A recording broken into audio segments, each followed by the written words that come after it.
Le président Al-Assad promulgue un décret chargeant Riyad Hijab de former le nouveau gouvernement.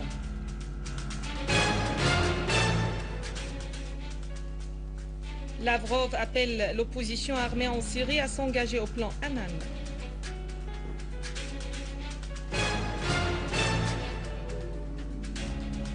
Un groupe terroriste armé sabote un oléoduc à Deir ez-Zor.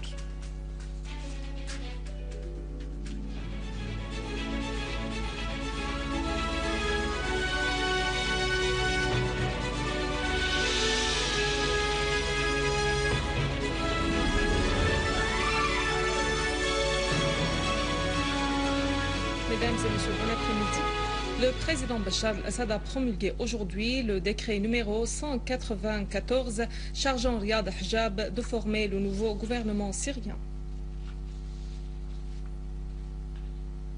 Hijab, né à Deir ez-Zor en 1966, est titulaire d'un doctorat en agronomie.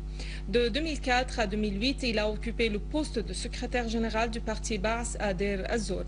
Il a été nommé par la suite gouverneur de Quneitra de 2008 à 2011 et successivement de l'attaquer depuis cette date jusqu'à sa désignation au poste de ministre de l'Agriculture au gouvernement de Adel Safar, formé en avril 2011. Hijab est marié et père de 4 enfants. Le ministre russe des Affaires étrangères Sergueï Lavrov a appelé l'opposition armée en Syrie à s'engager au plan Annan. Dans des déclarations faites à la presse au terme du sommet russo-chinois à Pékin, Lavrov a appelé à tenir une réunion des pays ayant de l'influence sur les groupes de l'opposition en Syrie pour qu'ils s'engagent au plan Annan, soulignant que la Russie et la Chine coordonnent leurs actions en ce qui concerne ce plan. Moscou refuse les tentatives de l'opposition syrienne de faire croire que le plan Annan sera voué à l'échec, comme l'ont annoncé dans un premier temps l'armée libre et le Conseil national syrien, a encore ajouté M. Lavrov. Un groupe terroriste armé a fait exploser aujourd'hui un engin près de l'école d'Al-Banin à Jdeïdet Artouz dans la banlieue de Damas, visant les forces de l'ordre qui assuraient la sécurité durant les examens. Le général Ahmad Abdo Merhej et 2 autres éléments ont été tués dans cette explosion, alors qu'un lieutenant et 4 autres éléments ont été blessés. Par ailleurs, une fillette a été tuée et 2 civils ont été blessés dans l'explosion d'un engin qu'un groupe armé était en train de préparer dans un immeuble en construction dans la région de Boïta et que les groupes armés utilisaient pour la fabrication d'explosifs. Selon sources policières, les services de sécurité spécialisés ont trouvé des dizaines d'engins explosifs dans l'immeuble en question.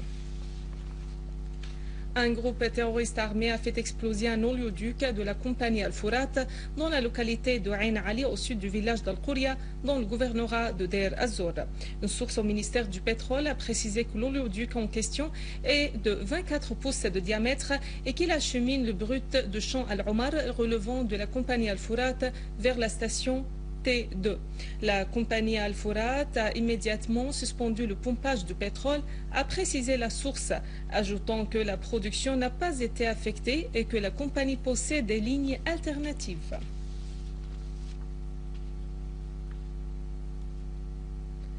Toujours à Deir ez-Zor, les services spécialisés ont trouvé 9 engins explosifs pesant chacun entre 35 et 65 kg près du village Al-Awad sur la route Shaddadi-Deir ez-Zor. Après vérification, on a constaté que ces engins ne pourraient être fabriqués que par des experts, étant donné qu'ils étaient prêts à exploser d'un seul coup, une fois que l'un des fils qui les branche soit coupé par erreur ou au moment du désamorçage. Les unités de génie militaire ont réussi à désamorcer ces engins explosifs.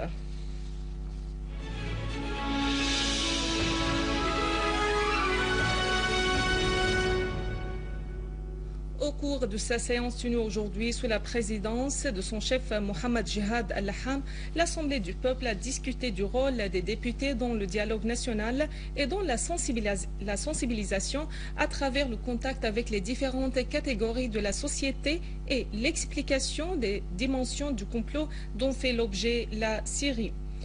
Le président de l'Assemblée du peuple a souligné lors de cette même séance la nécessité de créer des centres dans les différents gouvernorats pour les députés afin qu'ils puissent entrer en contact avec les citoyens et élaborer un mécanisme de dialogue national.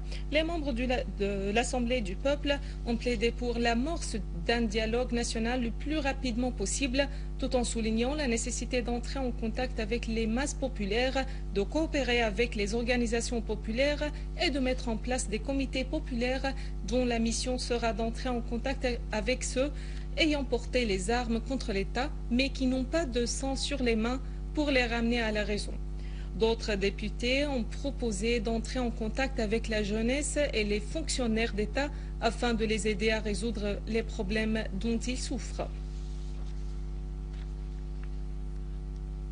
Sous le patronage du ministère d'État de l'Environnement et à l'occasion de la Journée mondiale de l'environnement, le coup d'envoi de l'Observatoire national pour l'environnement a été lancé aujourd'hui sous le thème « L'économie verte, est-ce qu'elle te concerne ?»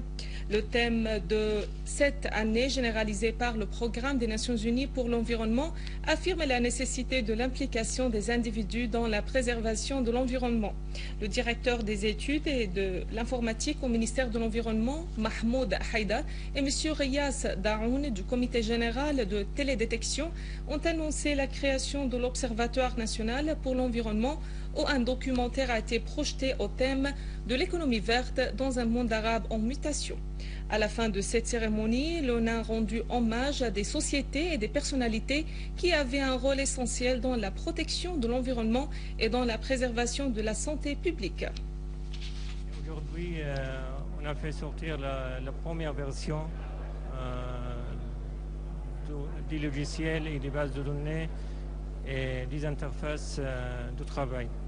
En fait, on a développé une plateforme qui peut être la première en série dans ce domaine et qui sera utile pour des autres établissements d'État ou privés, publics ou populaires ou non gouvernemental.